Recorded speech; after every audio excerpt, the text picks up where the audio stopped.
ಹರೇ ಶ್ರೀನಿವಾಸ. ಇವತ್ತು ಯಾವ ವಿಷಯದ ಬಗ್ಗೆ ಮಾತಾಡ್ತಾ ಇದ್ದೀನಿ ಅಂತಂದರೆ, ಕೆಲವು ಮಕ್ಕಳು ಚಿಕ್ಕ ಹುಡುಗರಾದರೂ ಸರಿ ಮತ್ತು ದೊಡ್ಡವರಾದರೂ ಸರಿ, ನಾವು ಸ್ವಲ್ಪ ಕಪ್ಪಗಿದ್ದೀವಿ, ನಾವು ಒಂಥರ ಇದ್ದೀವಿ ಅಂಥೇಳಿ ಬೆಳ್ಳಗಿದ್ದವ್ರನ್ನ ನೋಡೋವಾಗೆಲ್ಲ ಒಂಥರ ಫೀಲ್ ಮಾಡ್ಕೋತಾರೆ. ಆದರೆ ಬೆಳ್ಳಗಿದ್ದವ್ರು ಎಲ್ಲರಿಗೂ ಅವ್ರನ್ನ ನೋಡಿ ಕಪ್ಪಗಿದ್ದಾರೆ ಚೆನ್ನಾಗಿಲ್ಲ ಅಂತೆಲ್ಲ ಅನಿಸೋದಿಲ್ಲ. ಹಾಗೆ ಕಪ್ಪಗಿದ್ದರೆ ಚೆನ್ನಾಗಿರೋದಿಲ್ಲ ಅಂತನ್ನೋ ಮನೋಭಾವ ಯಾಕೆ ಬಂತು ಎಲ್ಲರಿಗೂ ಅನ್ನೋದೇ ಅರ್ಥ ಆಗ್ತಾ ಇಲ್ಲ. ಕಪ್ಪಗಿದ್ದರೂ ಸರಿ ಬೆಳ್ಳಗಿದ್ದರೂ ಸರಿ ಲಕ್ಷಣವಾಗಿರೋದು ಮುಖ್ಯವೇ ಹೊರತು ಬಣ್ಣದಿಟ್ಕೊಂಡು ಯಾವುದೂ ನಾವು ಕೀಳಾಗಿ ನಮ್ಮನ್ನೇ ಅನ್ಕೋಬಾರ್ದು. ಹಾಗಾಗಿ ಕಪ್ಪಗಿದ್ದವ್ರಿಗೆ ಎಲ್ಲರಿಗೂ ಹೇಳ್ತೀನಿ, ದೊಡ್ಡವ್ರಿಗೂ ಸರಿ ಚಿಕ್ಕವ್ರಿಗೂ ಸರಿ, ಚೆನ್ನಾಗಿಲ್ಲ ಅಂತ ಮನಸ್ಸಲ್ಲಿ ಅಂದ್ಕೊಳ್ಳೇಬೇಡಿ. ಕೃಷ್ಣ ಕಪ್ಪಗಿದ್ದ, ಅವನನ್ನು ನೋಡಿದರೆ ಯಾರಿಗೆ ಇಷ್ಟ ಆಗ್ತಿರಲಿಲ್ಲ?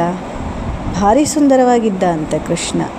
ಅದೇ ರೀತಿ ದೇವರ ಇನ್ನೊಂದು ರೂಪ ಉಪಾಸನೆ ಮಾಡಿದವ್ರಿಗೆ ಅಥವಾ ಸೇವೆ ಮಾಡಿದವ್ರಿಗೆ ಬಿಳಿ ಬಣ್ಣ ಕೊಟ್ಟಿರ್ತಾನೆ.